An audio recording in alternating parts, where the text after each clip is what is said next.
Welcome to the Slop Farm. Enjoy the video. You will begin by creating a GA4 property and adding a data stream.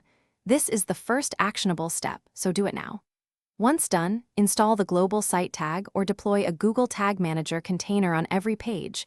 Make sure the tag fires on page load. After installation, open real-time to confirm incoming events. If you don't see hits, refresh and recheck your tag. These steps establish the measurement foundation, which everything else will depend on. You now configure events and parameters so data is meaningful. Start by mapping business-critical actions, like purchases and form submits, to distinct events and include recommended parameters such as value and currency. Use GTM to push events where auto-collection doesn't cover behavior. This gives you control and consistency.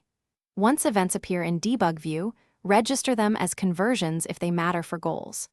Make sure to test different user flows. Finish by building reports and validating the full pipeline. This completes the setup. Create explorations or standard reports for conversions and retention, and apply filters or user ID if you need cross-device stitching. Once reports populate, compare totals to backend systems. Discrepancies often reveal missing events or duplicate tagging. If things go wrong, use Debug View and Tag Assistant to trace tag firing, and check Browser Console or network logs for blocked requests. This single troubleshooting tip saves hours.